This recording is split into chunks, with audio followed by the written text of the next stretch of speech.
Chronometry calibrated.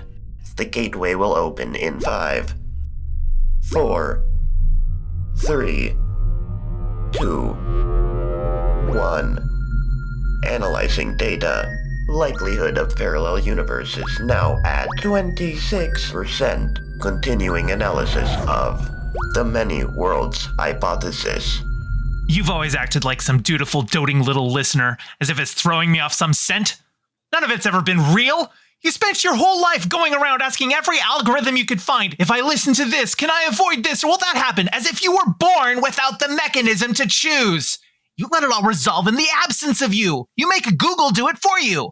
Think that makes you innocent? Hello, everyone. I'm Gayfesh. Joining me, as always, is the lovely DemonMama. Hi, I locked in there. That was terrifying. That was great. Thank you. And of course, Moss.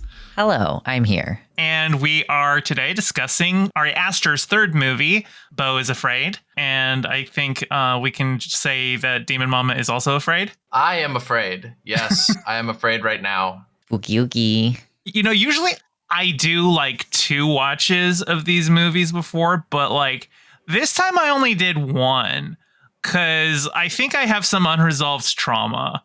And that movie brought up some of it for me. So I'm like, I'm going to be good. It's not my first watch. I had seen it before. And I do recommend multiple watches of this movie because there's a lot of like hidden details setting up. On a second watch, if you're paying attention closely to the details, you realize that every single aspect of everything was fully controlled by Beau's mom. Like the corporate logo for her company, the MW, that's on his microwave. It's on the microwave dinner that he makes himself. It's on everything. So she controls his entire life. Yeah, that's pretty crazy. Moss, how'd you like this one?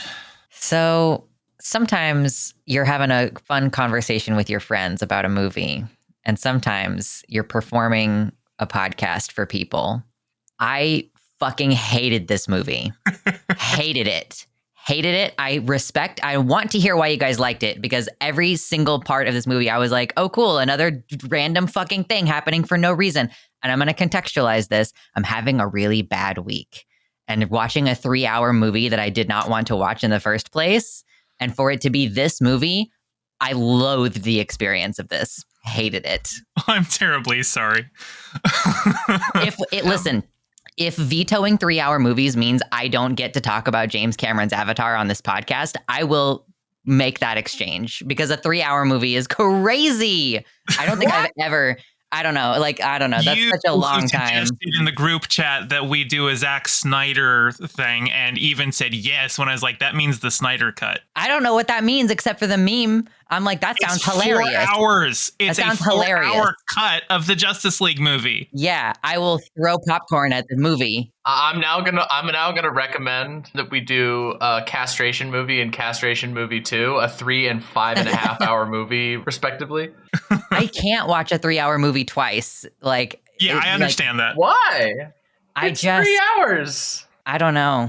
It's like I don't have the attention span for it. No. Or like, okay, if it's a good movie that I like, okay, I think that's ultimately I'm bitching about how long this movie was because I did not like the experience of the movie. Understood. So probably there's lots of little like symbolism things that you could go comb over, and like I understand that, and Ari Aster has got his weird little fucking thing that he does, but it was just not an enjoyable experience. Please tell me why I should like this movie. DemonMama, you want to take this one? Sure, gladly. This is probably my favorite Ari Aster movie. I think it might end up being one of my favorite movies of the last 10 years. It's hilarious, horrifying. It's a constant, it's like a dream nightmare. It's Cortisol the movie, and it's done so masterfully in that like I can't, like I just sat there in awe of it the whole time. I watched it with like 4 other people, and it was one of the like liveliest viewings I've seen. Like the stuff that got people reeling and the stuff that got people laughing was just like, it was like an insight into psychology. It is a movie. It is what movies are supposed to be, in my opinion. And you know what? Even the fact that it makes you angry, which Not to try and psychoanalyze you, but I predicted that this movie was going to piss you off. I don't even know if that's an accurate way to describe my emotional state. I don't know. You started this by saying I fucking hate this movie and turning a little red. So okay, well, That's fair. I guess like that's kind of pissed off. Yeah, I'm having a really bad week. I'm sorry you're having a bad week. So was Beau. That's so true. Rough week. Maybe even a bad life. And I mean, the thing about this movie, okay, so there's just so much that I love about this movie. Okay, so I'm just going to start with one of the first things that happens in the movie. There's this part where he's going home to his house and he turns onto his road, and this guy with like full body tattoos and a split tongue, which I respect because I have one of those, and all these piercings and stuff, just like kind of looks at him and goes like, "You," in slow motion, and then just bolts at him, and he like runs and slams the door and then immediately resumes his normal life. Like this is something that has happened every single day. And then right after that, like maybe 10 minutes later in the film, there's this part where he doesn't have his keys, so he takes a telephone, like a phone book, and then he puts it in the door and clogs the door, and he's like, okay, well, I just need to go get a water to take with my medicine. And he goes across the street, and literally every single person in the entire neighborhood opens his door, goes into his building, and specifically goes to his apartment. Like they all just knew it immediately. It is such a perfect, like, visual representation of anxiety and where your brain goes when you are in like pure anxiety core. This is an anxiety horror movie. It's a movie about anxiety, and it's a movie that gives you anxiety. I have had panic attacks where my mind was operating like that. And it's so, when you're watching it, it's funny. Like I was laughing so hard when like everyone starts filtering into the house and going into his house to trash it. Like, because I'm like, that's how you think when you're in panic attack mode, when you have this like cortisol pumping through you, you don't exactly know why, whatever reason, every single thing, like just it gets extrapolated automatically into some of the most ridiculous situations ever. Like, I don't know, like there's just so many moments in my life where I've been dealing with panic attacks and I'm like, this movie just represents it perfectly. And it like makes it possible for you to like laugh about it and process it in a way that I just found amazing. I love that. Yeah. So that's my opening statement on this movie, I guess. A bit of a big one, but that's why I love this. That's part of why I love this movie. And I'll get into everything else as we go. Yeah. For me, this movie, it like, I mean, obviously, the main theme of the movie is not just like, obviously anxiety is a central theme, but also it's how that's a product of abuse. Not that everybody who has anxiety is because of a product of abuse, but in Beau's case, definitely. I mean, maybe he would have had an anxiety disorder without it, but I think it would have probably been a bit more manageable. Nah, that's fair. But like, as somebody with anxiety and autism myself, I have related so hard to him going like, I don't know why you're mad at me. Just tell me what to do so that I can go and do it and like resolve the situation. And like the passive aggressiveness with which every time Mona is just like, I'm sure you'll do the right thing. Yeah. That that got to me a bit. That was bringing up some memories. Not putting anyone in particular on blast, just like general society, the way that certain people treat neurodivergent people was like, well, you didn't follow that unspoken rule. I'm not going to tell you what it is, but I'm going to punish you for it. Yeah. If that was the point of this movie, then I could perceive it as like, okay, I get, like, I could see that angle of like, he's clearly like autistic, struggles verbalizing, struggles indicating emotions, is constantly put in situations where he's being infantilized, like the idea that his mom controls his whole life and everything, like that there was a picture of him the moment he got the phone call, or like that he learned that his mom had allegedly died, like framed in her house. Yeah, like I could potentially see that angle being like, okay, this is like an exploration of that feeling. And maybe that's why I did not like the movie, because I do not like feeling that way. And like just feeling like a bunch of random shit that's completely out of your control happening. And like everybody around you, I mean, I don't know. The situations change so dramatically from one setting to another. And it's like, I guess you would really like, if the whole thing, as you said, is like the whole thing's been orchestrated by his mother, then maybe there's more of a through line than it kind of appears the first time you watch it, because it just feels so fucking random. Yeah, it feels random, but I think on a second viewing, you see the through lines, like going from the first act to the second act when he's being held in suburban hell. The van that hits him, that sends him there, you can see it parked in the alley waiting for him, like probably 10-15 minutes earlier in the movie. Oh, yeah. They were waiting for the opportune moment to hit him, to take him there. That was all orchestrated. And like the apartment, also, she owned it. Oh, yeah. She owns everything. She owns his entire life. She owns everyone he's ever met. Yeah. But okay, so a few things. One, I guess the first thing I'll say is I understand what you say when you mean like randomness, but I don't think it's like randomness per se. The movie is you're supposed to be put direct, this movie just sucks you right into the shoes of Beau. You are supposed to be riding along with Beau through things that seem completely nonsensical from his perspective. Like, he doesn't know why these people are doing these things, and he doesn't really figure it out until the end, and then he has to sort of assert through the gaslighting. There's this moment where he's on the stairs and there's a conversation where he has his like, oh, the housekeeper, like,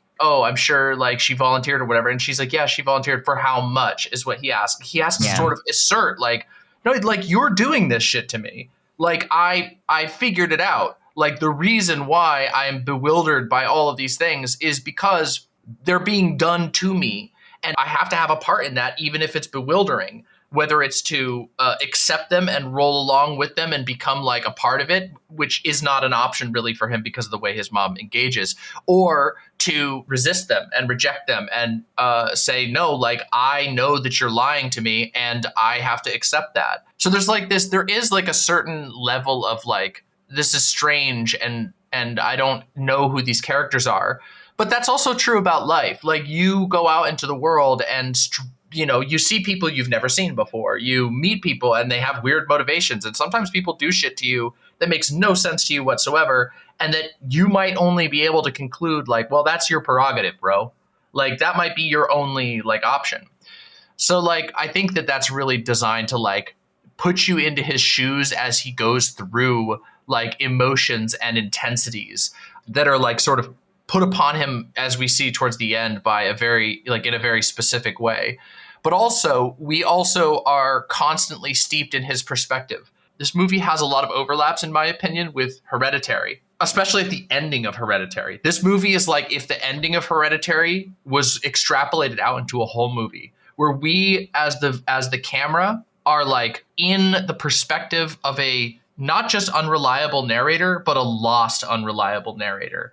Like, we only have what his perspective on the world is. So we see his fears, we see his anxieties and his interpretation of events. And you don't really get to know if his interpretation of events are true. And you're not really supposed to necessarily know if they're quote unquote true. You're supposed to process them as if you were him. Like, what would you do if everything was fucking hell? Like, how would you respond to that?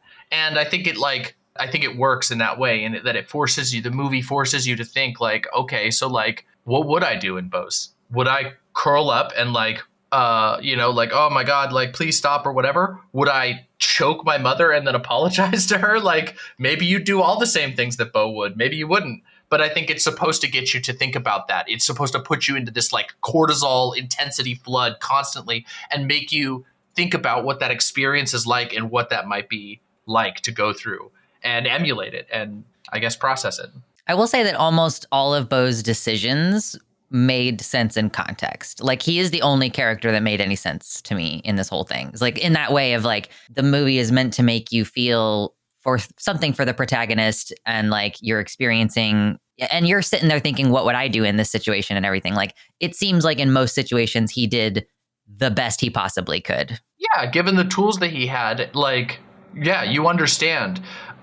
There was a point where I thought about, back to a conversation we had about Midsommar and Christian specifically in Midsommar, where Beau is like, he shares a lot of similarities with Christian, but like his response to things is like learned helplessness instead of manipulation. And he's like a very sympathetic version of Christian, where it's like he doesn't really know who he is. He doesn't really have a self. His self has been like smothered for whatever reason. We don't really see the backstory of Christian, but he's absorbing everything from the rest of the world. But we see him from this angle of like he's desperately struggling against it, which makes him, I think, a more sympathetic character than Christian, who is kind of like so very rooted in it. But I think there's a world in which like Beau becomes a Christian-like character where like that's his response. His response is to like perpetuate some of the things that he experienced onto others. But we see him kind of like take this, at least for the first part of the movie, take this like learned helplessness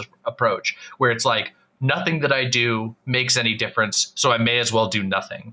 There's another angle I want to discuss, but I don't want to jump into it yet, so I'll wait.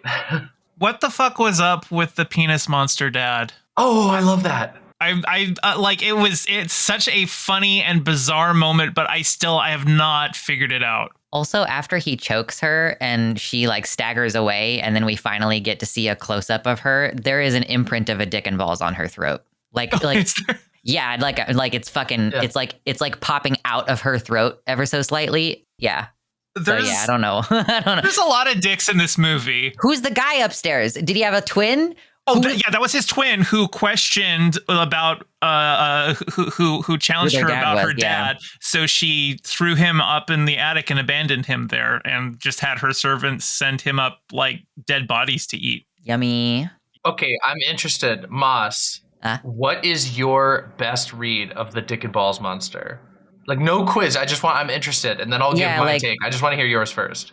I mean, I guess if anger were a way that I would describe how I felt toward this movie, that would be when it really sinks in.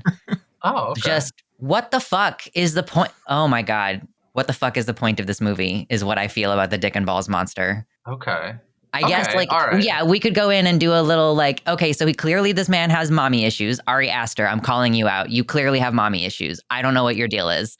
But also, like, a weird masculinity thing. And this character is really meek. And he has, like, swollen testicles. And he's never had sex. He's inadequate masculine. Like, he's inadequate sexually. And so the Dick and Balls, I guess, can, like, represent this thing that has been cut off of him almost. Like, this thing that's been stolen from him. Like, I don't know. I don't know. No, I mean, I think that's touching on what I pulled away from that. Like when Symbolism. I see the like Dick and Balls monster up in, and I think this ties in with the imprint of the Dick and Balls on the mom's throat. Yeah. Like the Dick and Balls monster is this part of Beau that has been taught from extremely young that like masculinity is monstrous and that he is monstrous. The Dick and Balls monster is supposed to be like, she says like, oh, go up to there and see your father. And from his youth, like there's this scene where we have the scene of her in bed talking to him with the colors going across her face, all these different colors. And she's telling the story of like how his dad died fucking her and all this shit. And then she got stuck with him. Awful. Absolutely horrible. Like, but that scene right there is like, it's that like he only knows his father as a monstrous and violent presence as told by his mother. And therefore, you know, he has this fear of sex. He has this fear of his own genitalia. And of course, then he sees when he finally lashes out at his mother, which is one, in my opinion, like one of the most like, oh my God, like you feel for him so bad there. You're like, this lady has killed so many people. And like, you're just like, oh my God, like he's so right to do that. Yeah. And then like immediately afterwards, he like kind of collapses back in pain and fear. And then there's that like Dick and Balls manifestation where it's like, oh, look, that's the violence in me. She was right. I am just a violent penis monster. Yeah, so I think that like her being like, see your father upstairs is like, oh, this is all I've ever known of my father is this gigantic penis monster. And then, of course, the penis monster gets into a fight with another example of just deranged masculine violence. You know what I mean? Like this guy who's like strapped with guns and knives and he also, I don't think it's just chance that like the guy's grenade blows up the guy he thinks is his father when he meets him in the like woods, when he meets him in the little theater troupe in the woods. So it's just like the penis monster is it's super out there and bonkers because that's what he's received. That is like the truth of what he has received about his own body, his own tie to his father and what his father is. His mother has this constant refrain throughout the movie of being like, she's got this like boy mom thing going on where she's like weirdly sexual and intimate towards him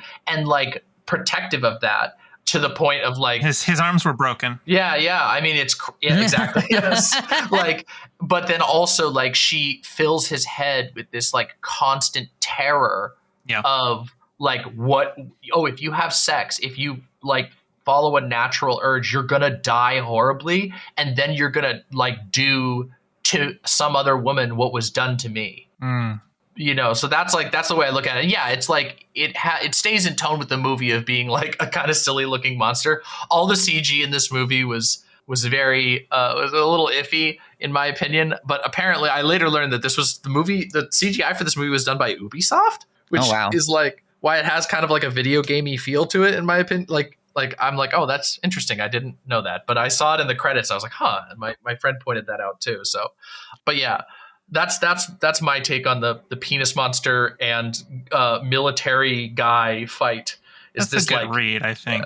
Just like mindless masculinity, yeah. While we're on the topic of penises, I should address the elephant in the room that, yes, in 2007, me and my buddies drunkenly walked into a tattoo parlor and picked something out on the wall. I did not know until very recently that what I thought was a harmless tattoo was, in fact, dick butt. In light of this information, I immediately went and covered it up with something more respectful of my person and my heritage. 2 circular Celtic knots at the base of my favorite autistic same food, an uncooked hot dog, or as I like to call it, a raw dog. I hope I have regained your trust and demonstrated that I have what it takes to be a political consultant in Maine. Yeah. Yes, I think you have. I believe in you now. Thank goodness. All my fears put to ease. There's so many moments like, okay, so like just to take a little break from like diving into the like direct themes of this movie, I just wanted to shout out like the incredible set design of this movie. The bedroom that he's staying in and like all of the like weird posters that aren't like real bands. They're all like made up, but they fit the mood of like real bands. Like every sign, everything. There's like, he had like a Bible of just every time he thought up something funny, he would just write it down so that like most of it just didn't even get used. But like every single piece of graffiti, there was like a poster that said like death by anal, murder by fuck. Yeah. I love that. I want that poster so bad. Oh my God, it's so good. But yeah, the like set design in this movie is just amazing. I love it all. Like even the stuff like the yard that he's sitting in with like the overgrown garden and the dude's like RV, like the shitty 60s RV. Also, there's so many weird little details. Like she talks about how her son died in like Caracas, and it's like, wait a minute. So like what? You're like your son. I knew was I like recognized that. It's not until you just said it. I'm like, oh, that's a Dune reference. I've never seen Dune. Oh no, it's not a Dune reference. It's like that's Arrakis is Dune. But no, it's Caracas is a city in Venezuela, right? Or if I'm not mistaken. Yeah, it's the capital of Venezuela. Yeah, and it's like there's been no war in Caracas, like so he like that. You're saying that he was like a military, like a CIA black ops like guy, and like they're like he's a national hero. It's like, oh, they're doing like regime change in Venezuela, like oh, okay, like great superhero. And then like it's just there's so many little details about every interaction and scene in this movie that are like funny and like add like a weird depth, and it's just like, oh my God, it's so funny. And yeah, so I just wanted to shout out like the set design and the attention to detail and the like even the dialogue in the way that they build that out. This was the most expensive A24 production until they did Civil War, I think. They had the budget for it. Something I noticed about the set design in this, it's a minor detail, but it's shared with Midsommar. We're talking about Midsommar and the barn that they were sleeping in, and how like there's an upper level where it's like, do people sleep up there? There's no rail. Same thing in the mom's house where there's like this entire part of the stairs with no rail and the whole floor has no rail. Like, I noticed that. The boundaries are gone in a way that invites danger. And Yeah. we're off the rails, so to speak. Literally, that's. I made a great. mental note of that and didn't connect it to anything. I was just thinking that's not safe, and didn't. Yeah, OSHA Didn't even make the connection that that was probably an intentional set design choice, and I should have thought more about it. But yeah, that makes sense. Big liminal spaces in that house. Yeah, it's like a house that's like full of danger, full of like falling hazards, like the random chandelier that doesn't even seem to fit in the location that it's in, and it's just like there's so much. And then also like that's a through line through the whole movie of like everything being like super dangerous. Like there's another moment like that where it's like when they're at the theater in the woods, and he is like the theater presentation like pulls him into this like dream of an alternate life he could have lived. That part was cool. Oh yeah, I love that. Oh my god, it was so good. But then like at the end of that scene, the guy comes and attacks, and one of the theater people like reaches into the little sound making machine and pulls out a gun, and it's just like it's so.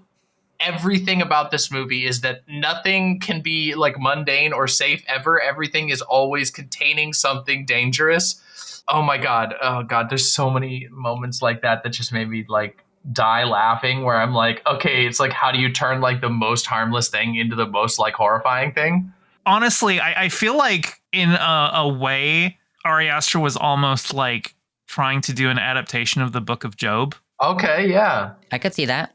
That really demonstrate, because like, I grew up in a Christian household, so I was always, brought up thinking that Job was like a good story to instill, the virtue of trusting in God. I was literally in Job's Daughters as a kid. And like that book is just like pure unadulterated evil. Is just like God is the most sadistic person in the Bible. And like, it's just and Job is, again, the earliest book in the Bible. It's not the first, in terms of where they're ordered, but that is the oldest book in the Bible. That's the first one written that got included in all the collections. And like, it's just this, this mentality of you should accept the abuse that is being heaped upon you by your betters. Told through the parable of a God who's like, I know more than you, so don't you ever question me. Don't you ever be angry at me. Just take it and do what you're told, even as I am distant and not always there to tell you what it is that I want you to do. Yeah, I think that's Mona's perspective. Like, yeah. I do think that like Mona has like she does. And I think there are parallels there. I do think where it breaks from, or it like goes a step beyond the Book of Job, is in the scene at the very end where they're in court. Yeah. And you have this like, there's two parts of this that are like really important. One, I think, is basically like the key to understanding like Beau's approach and like what happened to him. And it's this scene where the defense attorney says, oh, he hid behind the pillar because he was afraid that he would be punished for appearing, that like he got lost. But then afterwards he realized, well, I'm going to get punished anyway for getting lost. So it's better if I just stay lost. And like that one is just like, okay, yeah, that's where that's the learned helplessness in the traditional sense, like the learned helplessness being an experiment that was done on dogs, where one dog is shocked whenever it does certain things, and another dog is shocked all the time, no matter what it does.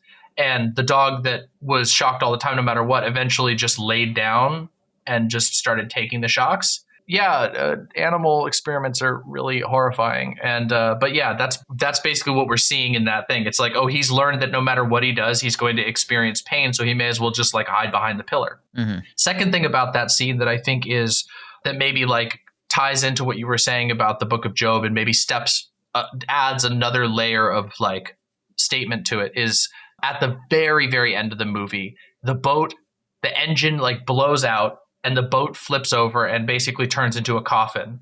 And what we hear in the like voiceover is we hear the sound of a morgue tray bed, like, like a slab in a morgue being like slid out. And then we hear the mom being, that's my baby, that's my Beau. So it's like he's dead. and he's his simultaneously in feet this were like stuck, so he drowns there. yeah. So He drowns it, and this is like I take that to say like you can remain the like learned helplessness until you die, and that can be your entire story, or like you can like fight against it and like find some way to like refuse that. Like for example, there's a part in the beginning of the movie where the like what's the guy's name, the doctor, the psychiatrist, he's basically like, oh well, like why do you go back to visit your mother? You know what I mean? Like the last time it didn't seem like it was, very good. And he doesn't really have an answer for that. He keeps going out of like obligation or whatever, but he doesn't really have to. And like we can see these other paths, and I think the movie is kind of saying like don't die in that, like don't die under the tyranny of somebody who believes that you should just respect your elders. Just stop, don't talk to them, don't go see them. Like so much of the misery in his life, like yes, he's anxious and scared about the world, but so much of the misery of his life comes explicitly from him continuing that connection. I mean, we even see like she's a billionaire allegedly, and he lives in like some shitty apartment, so he's clearly tried to get away from her, but there's still this like line that ties him to her that allows her to keep exerting control. And the only time we ever really see him escape that is in the woods, for a little bit until the guy. yeah, just kind of like branching out just in general, the idea of the respect for authority. I almost feel like the concept of respecting your elders, obviously you should have respect for people, and like there's a lot of elder abuse out there, and people are like, oh well, they're old and infirm and we shouldn't care about them anymore. But like I also worry that part of that is when people say respect their elders, they mean respect authority. Like there was that classic Tumblr post. Sometimes people use respect to mean treating someone like a person, and sometimes they use respect to mean treating someone like an authority. And sometimes people who are used to being treated like an authority say, if you won't respect me, I won't respect you. And they mean, if you won't treat me like an authority, I won't treat you like a person. Yeah. And the fucking gerontocracy that we're in right now, I feel like is that. Oh, most certainly. Like the DNC like fucking Janet Mills is what, 79? And Schumer's like, you needs to run for Senate, a 6-year job. You'll be 85 when you get out of it. Haven't there been like 3 Democrats who've died of old age complications in the past couple of years? One of them, that's like they passed AOC over for him to Jerry O'Connell. Being the leader of a committee, yeah. Of an important committee. I don't remember this specific one, but it's just like everyone's like, and they're like, oh yeah, but he's a young 72, and then he fucking dies months into the appointment. Yeah. There definitely seems to be a more of a backlash to that, but honestly, who fucking knows? The Democrats at this point are so fucking toothless. I don't know. I know this is an aside from the movie. Branching out into the real world a little bit. I mean, yeah, I know. But I do think it's relevant. I do think that there's like this, like, one of the through lines of the movie is this just incredible level of gaslighting that is done, where it's just, oh yeah, everything's controlled in a certain way, but it's still your fault. Every individual thing that happens is your fault.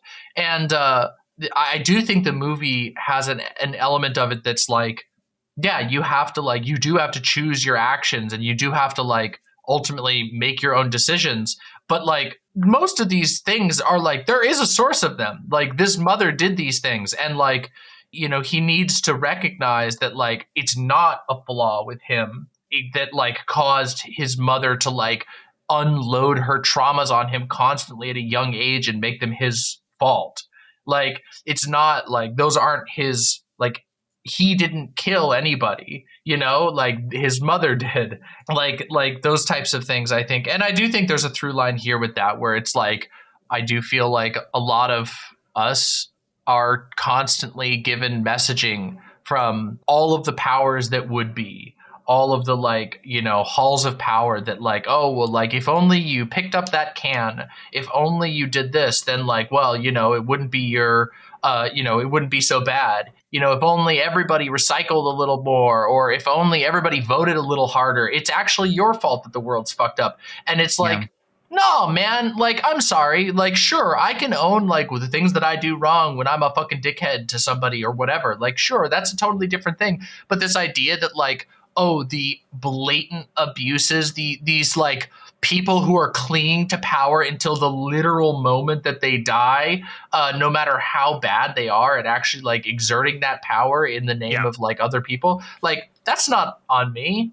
Like, that's on you. And people should feel angry. There is a certain like justification in the like Beau strangling the mom. There's like a huge justification. And like, you go, yeah, you should be able to be angry about that. You shouldn't have to just like, you shouldn't lay down and just be like, nah, this is me. I'm the flawed being. Yeah. So I do think there's a through line there. And I think that this movie like does speak to that. And to bring it back to the movie, I just think like, just to bounce off of what you were saying, like one thing that I was frequently told as a kid when people were being horrible to me is that I shared the blame because I was reacting and that was giving them what they wanted. And so if I want to not be bullied, I need to stop having an emotional reaction to the bullying, which is like there's a survival strategy about gray rocking, not giving people what they want. But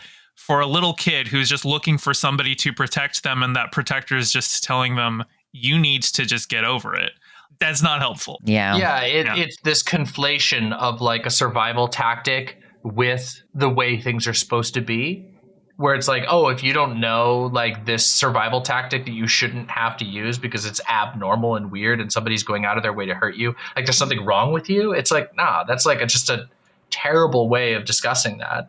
Like, it's one thing to be like, okay, here's our approach, here's our tactic to avoid this in the future or to do it, and versus like, oh yeah, like this is something that's wrong with you. Like, you're actually the problem here and they're right. And they should be able to just go on undisturbed.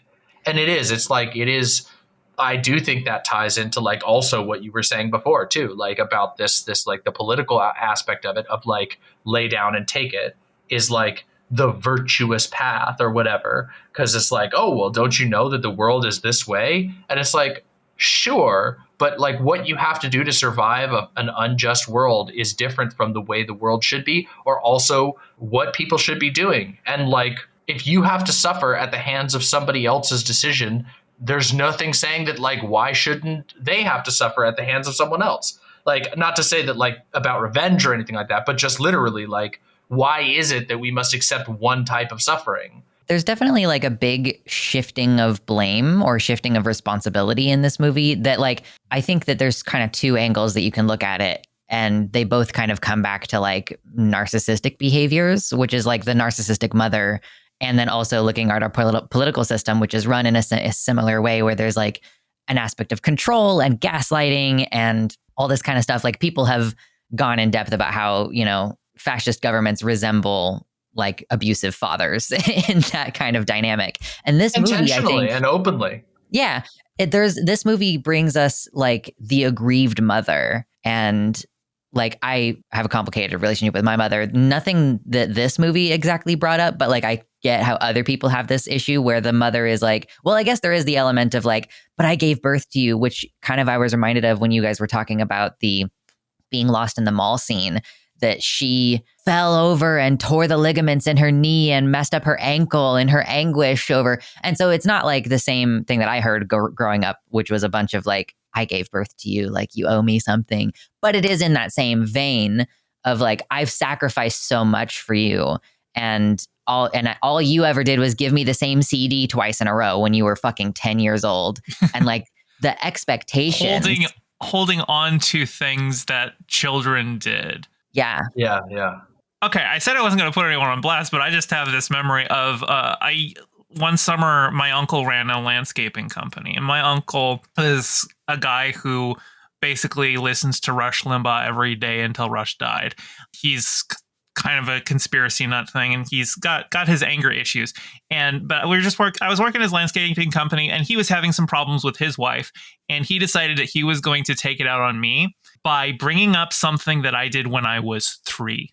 Dude. He just brought up this thing about how he was like making some fudge brownies, and he said that I like got up on the counter and intentionally pushed it over, which I was 3. I was probably just looking to see what the fuck it was, but like he insisted. And like when he brought it up, I just started laughing because here I thought he was telling a funny anecdote about something that I did. And then he got severely pissed at me for laughing at him for something that he was still holding deep to heart that a 3-year-old had done to him. And it's like, that is insane, man. You have serious problems that you need to not take out on other people. You need to seek help for that, Mona Wasserman. Yeah. Emotional maturity. Who? Yeah. It's the whole like resentment for existence. It's like a bearing an original sin that like you had no part in. Yeah. Truly, like I didn't do anything. You're like, you bear some like resentment towards my father, and now you bear resentment towards me for existing. And it puts Beau in an impossible place. And I think most people can recognize, being put in a similar position by someone. This like, what do you mean? Like, how can I possibly bear the the responsibility for something I had nothing to do with? Like, you had to do with this. And like, yeah, in the case of like, you were talking about like the narcissistic thing, it is kind of like, well, Mona can't bear that she had a child. And so she takes it out on the child instead of like recognizing, well, maybe this wasn't the right pick for me, but maybe there's something I can do to like, make myself happier that doesn't involve punishing and harming my child. How did they get the dick and balls monster up that ladder? I think it grew up there. I think it started as a little dick and balls monster and it grew. Yeah, it was like a squishmallow, and then it just got out of hand. There are 2 dick and balls inside of you, and which one grows, the one you feed. So yeah. If you feed the angry one, and the other nice one is just snuggly, you just like to hang out with it. And yeah, there's another angle of this that I have to shout out my friend for enlightening me to this potential angle and read of the film, or a layer, you could even say, of the film, which is that as a metaphor for a relationship with production companies, which you see this movie is so, and I don't know, you can't know all this stuff, but I'll give the read, and I've been thinking on it a lot since I watched the movie. So this is a movie that was like hated by a lot of people. It has a really weirdly enough, it has a very high audience rating generally and a really low critical rating. And I find that that's such a rare like thing for a movie of this type. It's usually like schlock movies usually get that. Yeah, this is not schlock. No, it's not. Like it's such a strange thing, and I think it's because this movie has a hostility towards fandom. It has a hostility towards a production house and the rules of a production house. This movie, like, it ignores a lot of what is like the current accepted standard of what a movie needs to be.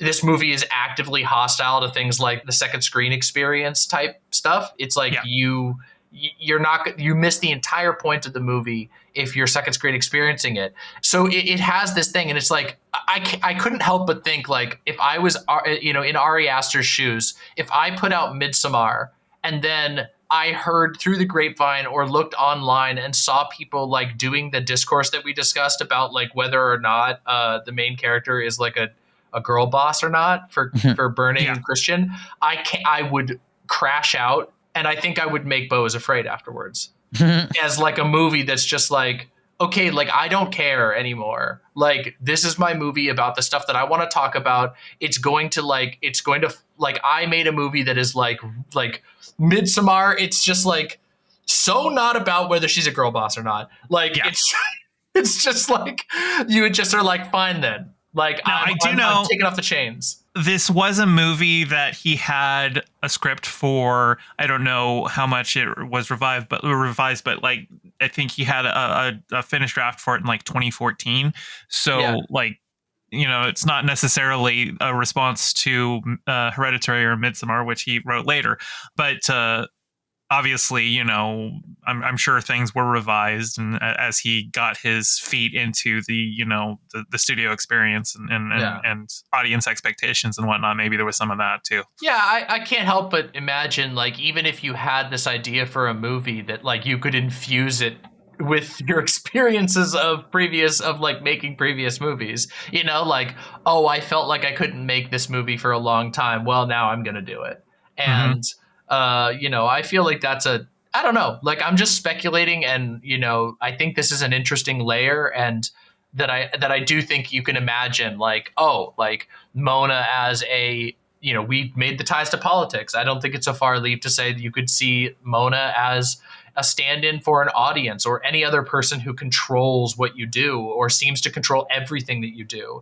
I mean, working with an enormous production house, their name is literally on everything. They're the ones signing the checks for everything. And we've seen other directors like have their moments like that too. I mean, most recently and most famously and openly, Francis Ford Coppola with Megalopolis, a movie where he literally was just like, I am not going to have any interaction with the studio company. I don't care if I burn all the money that I have left. This is what I want to do before I die. So I'm going to fund it myself and do things my way, whether they're good or bad. And, I think that's an understandable position to be in when you feel like someone else's logo and signature is on everything. And especially if that person is really malicious. Like, Yeah. Yeah, that's understandable, but there's also, I think, value in listening to other people at some points, because you also think about what happened with like the prequel trilogy of Star Wars, where George Lucas no longer had people in the room who would say no to him. Like, obviously nowadays the prequels are seen more fondly than they were when they first came out, but they still have their obvious problems, and a lot of those are because George Lucas is not an actor's director. I'm pretty sure he's autistic. Like, I don't know if he's openly said so, but I think pretty much everyone just understands that that's what he is. Yeah. And not being able to have like another director come in who actually knows how to direct people and stuff like that. So like, yeah, but like I understand chafing against the system and stuff, and definitely like the studios who understand art even less than you would. Well, and I mean, also, I do think it's possible for the Mona person to be a director. I think it all depends on the dynamics of the situation, right? Like, I mean, what are you talking about? There's never been an abusive director in Hollywood. Yeah, No. exactly. Like, I think it largely depends, and I do think that, like, as an artist, it is very easy to feel like you are being chained and controlled by certain people. I mean, God, the whole YouTube phenomenon of like the ways that these like the audiences can behave, and like they're not even a single person. They act as like a horde that is impossible to predict. Like, that is most certainly like I don't know, like that can become somebody like you can see them as like a Mona type figure, like something that it influences every part of your life that you have no real control over. Yeah, so I think I don't know, I thought it was something worth thinking about with regard to the movie. And I don't know, I guess that's part of why I like this movie, because I feel like it can apply to a lot of different situations. And yeah, I'm trying to think if there's anything. Oh, Richard Kind at the end playing the lawyer, the prosecutor, the prosecutor. Oh my god! He was also the lawyer good. that had been called earlier. Who, Dr. Cohen. I'm not a doctor. I'm a lawyer. But it's like, but your name is Dr. Cohen. Like, what? There was a lot of little cameos. Bill Hader was the UPS guy who found. Yeah. But you never saw like you saw him on TV, but he's like hiding his face from the camera because like he's just thinking everyone's gonna think I did it. I guess I appreciate it a little bit more now. I understand why a person would choose to watch this movie. I'm not going to choose to watch this movie. You're just gonna be grumpy. Yeah. I'm going to go do my other job in 3 hours. And between now and then, I'm going to eat lunch and take a shower. I do hope your week gets better. And I am excited for Eddington, right? Is the next one? Yeah, Eddington's the next one. And I'm very excited. I know literally nothing about it, except for that the movie cover has a guy with a cowboy hat. Oh, okay. I'm excited to see this. Pedro Pascal is in this one. Yeah. See, there you go. There's my way in. You got a reason to see it. No, I'm happy that you're willing to that you're not as angry as you were when you entered. Like, that's exciting to me, and I love movies that are challenging. I'm sorry this one was particularly challenging, but like I hope that it like I don't know. Even when I don't know, for me personally, I always love it when a movie like gets me a little. Like, even when it's a movie that I like end up hating, I always feel like if it inspires some emotion in me, then it did its thing. You art know? That's what art is does. meant to make you feel things, and sometimes art is intended to make you angry, and sometimes that's because the artist was a troll, and that's sometimes because the artist just tapped in deep to some primal anger that you had bubbling inside you. Like I said, I only watched this movie once, and that's because I was actually quite angry for a good chunk of the run. Not at the movie, just it was reminding me of things that made me angry at the world. So I mean, I do think like my friend described this movie as a movie that's all about cortisol, and I think that's a great description of the movie as well. Like it really is. It's like every single thing that happens on screen is designed to stress you out in like literally ridiculous ways. Like we mentioned some of them. There's so many of them. Like the guy above the bathtub situation. Oh my god, everything about and the brown movie recluse finally shows up and bites him. Yeah. Oh, it's so It's like, and in that, it is so perfectly crafted for that. I will say, I guess, like, so maybe I'll tell you guys after the recording what's going on, but like I feel bad a lot in my regular life, and I do not appreciate being made to feel that way by a movie. And I think that's I gotcha. I just was uncomfortable and stressed the whole time, and so that develops into this feeling like, why have you made me do this? Understandable. There's a Zizek quote for that I'll say at the end. I'll paraphrase. Zizek, he talks about Zizek. He talks about how he doesn't want to go to the movies to watch a movie that makes him feel good, like that's happy and whatever, because it makes him feel like he's watching a world that doesn't exist that's better than the one that he's in. He prefers to go to the movies to watch a movie that is so much shittier than our world, so that when he leaves he goes, oh, thank God. That's fair. Thank God. Yeah. Thank God my life isn't like that. It's like taking a cold shower, and then you enter the rest of your day and you're like, now it's good. And Moss, if you want further good news, Eddington is not 3 hours. It's only 2.5 hours. I would take 3 hours of Pedro Pascal. Come on now. Okay. Whoa, monkey's paw curls. Just 3 hours of him getting his head crushed. Yummy. There was like one final thought before I close off. The guy who freaked out in Midsommar about the Autistic, he was the one who was laughing at the person about to jump off the building in this one. Oh, damn. Okay. So with that final thought, thank you all so much for joining us. Next time we'll be doing Eddington. I've been Gayfesh. I'm Moss. And I'm DemonMama. And we'll catch you next time. Bye. Bye.